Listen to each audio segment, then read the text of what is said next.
अगर इसको ऐसे ओपन कर दिया मैंने, ओपन करके यहां रख दिया, इसकी लंबाई r2 थीटा है और मोटाई इसकी dr है, तो इसका एरिया कैसे निकालेगा संस्कार?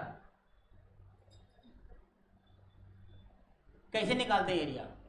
एरिया बराबर क्या होता है? रेक्टेंगुलर का एरिया क्या होता है? हाँ, तो लेंथ इंटू ब्रेथ करो, लेंथ कितना है? r2 और ब्रेथ कितना है? तो मल्टीप्लाई कर दो तो हो गया। तो निकालने में था सोचते क्यों? r2 theta into D R, तो डी क्यू बराबर क्या हो जाएगा? Sigma r2 theta into D R. निकल गया।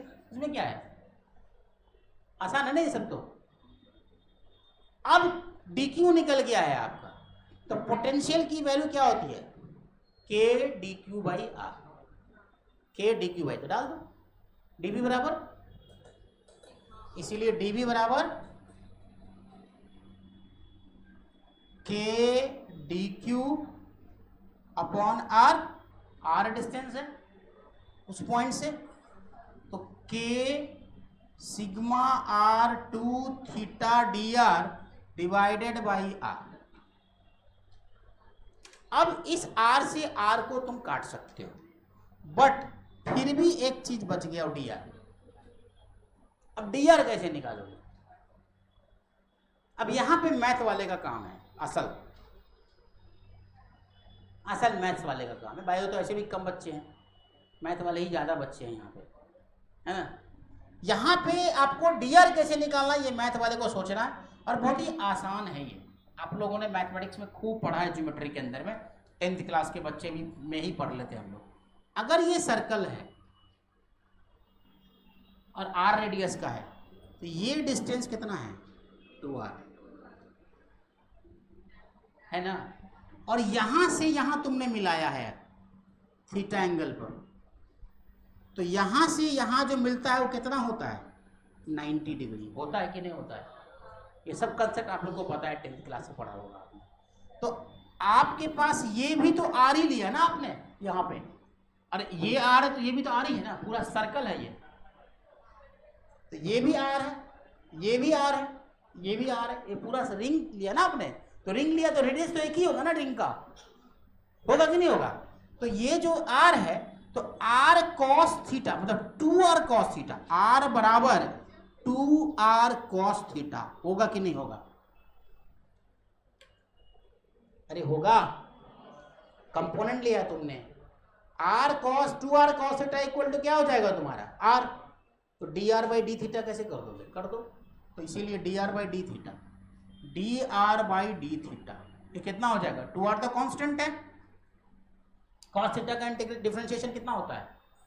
माइनस साइन थीटा है होता है शायद, तो माइनस बाहर और साइन थीटा हो गया। तो dr की वैल्यू क्या निकल गई? -2r sine theta into D theta. अब इस वैल्यू को उठाइए यहां डाल दीजिए, ठीक कर सकते हैं ऐसा? तो कर डालिए। अच्छा लिखा नहीं है तुम लोगों ने? तो यहां पे, अरे यार,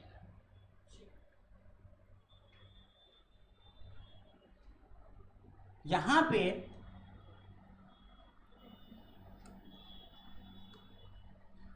पे क्या करोगे? तो dv इक्वल टू के सिग्मा 2 थीटा dr की जगह 2r sine theta D theta, ठीक। इतना आ गया, माइनस डाल दो, कोई बात नहीं, माइनस हटा हुआ तो माइनस डाल दो, क्या दिक्कत है।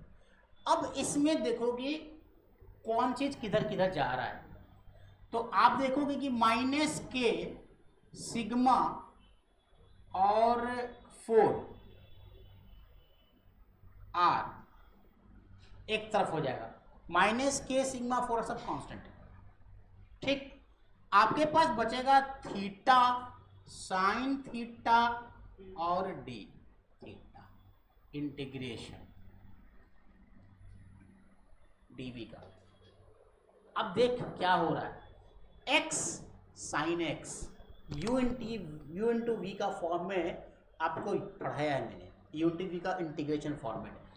यू को रहने दें, एक्स को रहने दें, यू को रहने दें, वी का करें, फिर अंदर में एक बार और इंटीग्रेशन और करना है आपको यहाँ से इंटीग्रेशन, वो आता है ना आप लोग को, ठीक। अब के की वैल्यू 1/4 होता है, तो बहुत कुछ कट जाएगा। इंटीग्रेशन कहाँ से कहाँ तक करोगे? देखो दो तरीका है, या तो π/2 से -π/2 तक दे दो, शायद इसमें उसने वही किया होगा, डीसी पांडे में क्या करके रखा हुआ उसने, है भी कि किया भी है कि नहीं, किया ही होगा, भाई साहब ने भी किया होगा, छोड़ो हमको क्या मतलब है। लेकिन हम क्या करते हैं, π/2 से लेके 0 तक कर दो, मतलब π/2 से लेके 0 तक करो, तो सारा रिंग आ जाएगा अपने आप उसके अंदर, समझा? करो इंटीग्रेशन अब तुम लोग यहाँ से। आंसर इसको सॉल्व करोगे ना, तो फाइनल जो v आएगा वो सिग्मा r डिवाइडेड बाई πε0, ये आंसर सिग्मा r πε0, सब कट कुट जाएगा। देखो ना 1/4 πε0 तो 4 कट जाएगा, तो r सिग्मा r बच रहा है, ये सब में वैल्यू डालोगे, π/2 से 0 का वैल्यू डालोगे, सब फाइनली वही आंसर आ जाएगा। समझा कुछ? ये डेरिवेशन 12th बोर्ड के लिए इंपॉर्टेंट है, और एग्जामिनेशन में आपको सिर्फ इतना याद रखना है। नीट वाला तो खुश हो जाओ, इतने में तुम्हारा काम चल जाएगा कि एज ऑफ डिक्स पे क्या होता है, सिग्मा r बाई πε0, खत्म आंसर, ठीक हो गया? थक गए क्या तुम लोग? कितना टाइम हुआ अभी है? चलो नेक्स्ट, छाप लिया तुम लोग? जल्दी छापो। तो कंसेप्ट पर ध्यान दो, मतलब ऐसा नहीं कि कोई चीज़ टफ हो गया तो टफ है, टफ नहीं है एक्चुअली, तुम्हारा प्रैक्टिस कमजोर है, बस सिर्फ तुम्हारी प्रैक्टिस कमजोर है। कोई पॉइंट नहीं समझ में आता है दोबारा पूछेंगे, अभी तो बैठेंगे 1 घंटा बाहर, तो पूछ लेना। वर्क डन इन इलेक्ट्रिक फील्ड, मान लो कि एक चार्ज है, उसको किसी इलेक्ट्रिक फील्ड में चला रहे हो, किसी इलेक्ट्रिक फील्ड में चला रहे हो, तो कितना चार्ज, कितना वर्क डन कैसे निकालोगे उसका? देखो पहला चीज तो इलेक्ट्रिक फील्ड के अंदर में, इलेक्ट्रिक फील्ड के अंदर में किसी भी चार्ज को तुम रखे हो, इसको यहां से यहां, तो वर्क डन जो U बराबर Q इंटू V होता है, वो निकल बताया। अब मान लो कि ये पॉइंट A है, ये पॉइंट B है, A से B ले जाने में कितना वर्क डन हुआ होगा? तो पोटेंशियल एट A निकालो, VA और VB, ठीक। और वर्क डन जो लिखोगे वो लिखोगे Q VB minus VA, change in potential, खत्म। इसी का दूसरा फॉर्मेट ये है, ये तो पोटेंशियल डिफरेंस है ना। क्या करना सुनो, दो पॉइंट पे अलग अलग पोटेंशियल होगा, अरे कहीं पे इलेक्ट्रिक फील्ड ऐसे आ रही बहुत सारी, तो पोटेंशियल तो हमने बोला लोकेशन का प्रॉपर्टी होता है। तो एक चार्ज को तुम यहां से यहां लेके गए, यहां से यहां लेके गए, तो यहां से यहां लेके जाने में कुछ वर्क डन तो हुआ होगा, तो कुछ जो वर्क डन हुआ उसका फॉर्मूला कैसे लिखते हैं, W बराबर Q VB माइनस V है, चेंज इन पोटेंशियल, या Q डेल्टा V, ऐसे भी U बराबर Q delta V। Delta V क्या होगा? चेंज क्या होगा? फाइनल माइनस इनिशियल, यहां तुमने कर दिया, ठीक है, ये याद रखना। अब इस पे 2-3 प्रॉब्लम नीट वाले को आता है, एकदम अच्छे से आता है, कई बार आया है, समझा? तो कर लो, तो इसको पहले लिखो जल्दी से, लिखो हाउ मच वर्क, क्वेश्चन लिखो जल्दी से इसको लिखो फटाफट, लेट मत करना।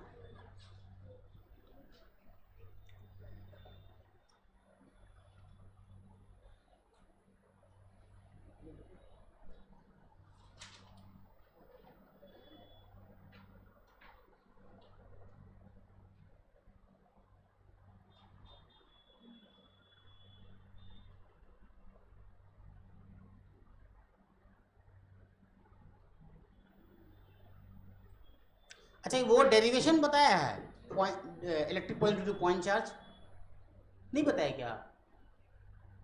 उसका डेरिवेशन नहीं बताया गया, सब कुछ बता दिया, वही छूट गया। चलो पहले ये क्वेश्चन बना लो, फिर वो कर देंगे, उसको भी कर देंगे। देखो, how much work will done in bringing a charge of, how much work done in bringing a charge of 5 milli coulomb, how much work done in bringing a charge of 5 millicoulomb from infinity to a point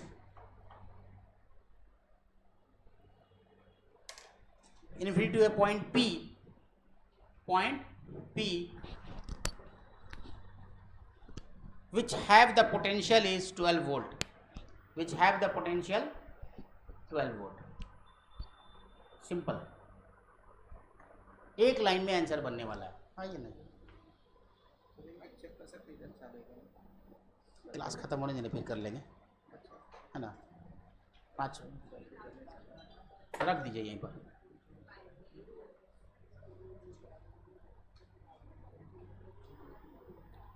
बन गया?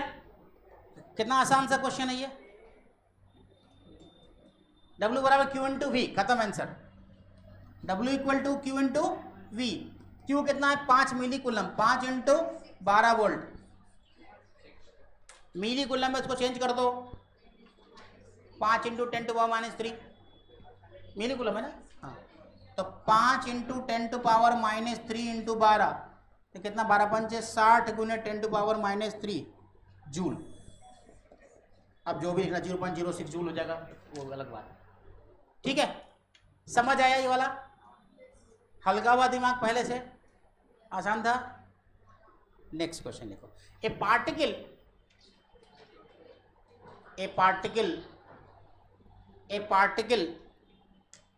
with a charge of 1.5 coulomb, with a charge of 1.5 coulomb, with a charge of 1.5 coulomb is taken from a point A, is taken from a point A,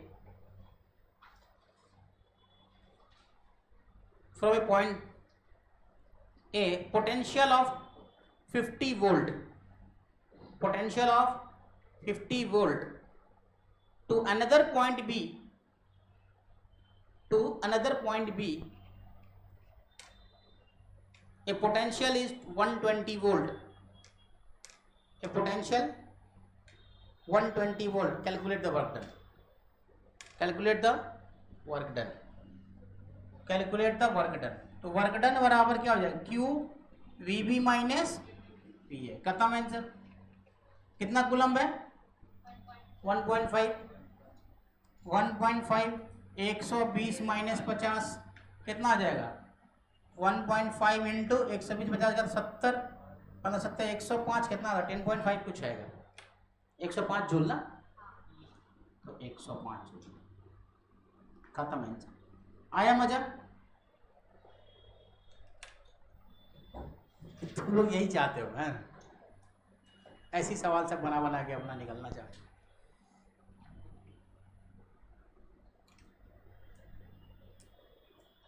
ठीक, अब एक छोटा सा derivation और कर देते हैं जो तुम लोग को छूट गया शायद।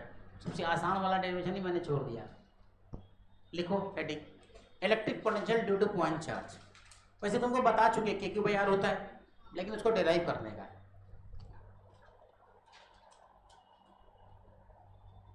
Electric potential due two point charge, electric potential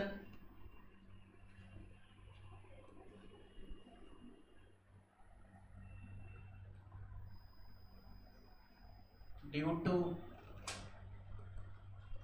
point charge. अब कोई पॉइंट चार्ज है, उसकी वजह से इलेक्ट्रिक पोटेंशियल किसी भी पॉइंट पे तुम कैसे निकालते हो, उसका डेरिवेशन करने का अगर हो तो तुम क्या करोगे? मान लो कि एक चार्ज क्यू रखा हुआ है यहाँ पे,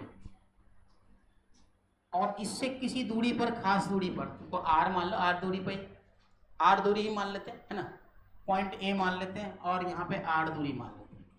आर दूरी पे तुमको पोटेंशियल निकालना है, तो क्या करोगे? यूनिट पॉजिटिव चार्ज को इन्फिनिटी से लेकर आओ। डेफिनेशन में वही बोला था मैंने, bringing unit positive charge from A charge from infinity से। तो इन्फिनिटी से एक यूनिट पॉजिटिव चार्ज को लेकर के आते हैं अपन एक क्या करते हैं, इन्फिनिटी से एक यूनिट पॉजिटिव चार्ज को +1 कूलम का चार्ज को मान लेके आते हैं। ठीक है, तो कहाँ पे मान लेते हैं कि ये x डिस्टेंस पे है, x डिस्टेंस पे है ना। तो x डिस्टेंस पे तो फोर्स कितना होगा यहाँ पे, Fe बराबर k q इंटू 1/x², मतलब kq/x²। यही चीज है तुम्हारे पास, है ना। अब तुम्हारे पास क्या है कि वर्क डन निकालना है। अच्छा, वर्क डन यहाँ पर जो निकालोगे तो इसका छोटा सा डिस्प्लेसमेंट के लिए कितना वर्क डन, dx है ना, ये डिस्प्लेसमेंट छोटा सा dx। तो वर्क डन बराबर dw बराबर कितना हो जाएगा, f into D x, minus के साथ। क्यों माइनस क्यों लिखा, क्योंकि आपका डिस्प्लेसमेंट क्या है, इधर फोर्स किधर है, इधर, तो 180 डिग्री थीटा होगा। तो एफ डी एक्स कॉस 180 मतलब माइनस एफ डी एक्स हो गया। ठीक है, तो माइनस एफ डी एक्स हो गया, तो डी डब्ल्यू को इंटीग्रेट कर दो। समझ आया कि नहीं, ये वाला बहुत ही आसान कर रहा हूँ, कुछ करना नहीं है इसमें। डी डब्ल्यू और एफ डी एक्स होता है, दोनों को डिफरेंशिएट कर दो, तो वर्क डन निकल गया, यहाँ से वर्क डन हो गया। और माइनस बाहर, एफ की वैल्यू क्या आएगी तुम्हारी, kq/x, kq/x² into D x. Integration कहाँ से कहाँ तक, इन्फिनिटी से लेके आर तक। इन्फिनिटी से ला रहे हो कहाँ तक, आर तक ना, इन्फिनिटी से आर तक ला रहे हो। अगर ये वाला भी पॉइंट आर इस तुमको नहीं समझ में आ रहा है तो फिर तुम कर ले, कुछ कह नहीं सकते, अभी भी सोया हुआ है। हाँ, तो क्या करोगे, W equal to minus KQ बाहर कर देते हैं, -1/x इन्फिनिटी से लेके आर तक। अरे ये समझ आया -1/x क्यों किया, क्योंकि -1/x² का डिफरेंशिएशन क्या होता है, इंटीग्रेशन क्या होता है, -1/x होता है। ये कई बार कर चुके हैं, इसलिए बार बार एक ही चीज़ को रटने की जरूरत नहीं है। तो यहाँ से क्या निकल के आएगा तुमको, माइनस प्लस हो जाएगा। तो KQ यहाँ से 1/x ना, तो 1/r माइनस 1/∞।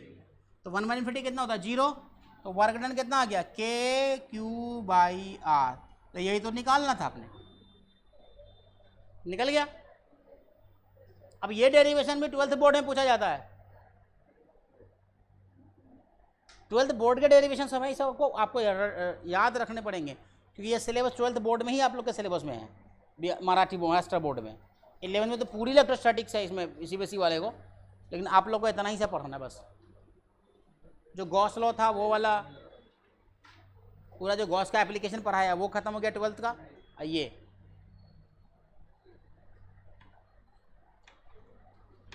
तो work done in bringing a unit positive charge from infinity to a given point is KQ/r, है ना।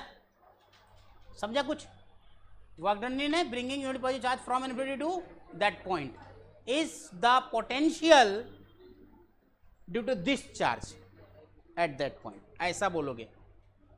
समझा कि नहीं समझा, क्लियर है। तो लिख लो, एक लाइन यहाँ पे लिखने में क्या जाता है, लिख लो, work done in bringing unit positive charge, work done in bringing unit positive charge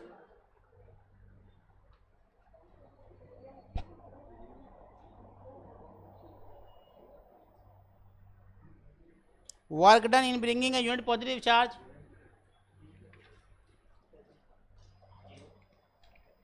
work done in bringing a unit positive charge from infinity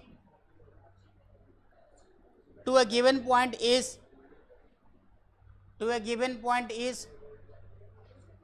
work done in bringing a unit positive charge from infinity to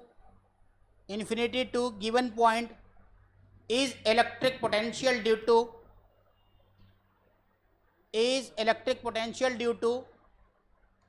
source charge at that point,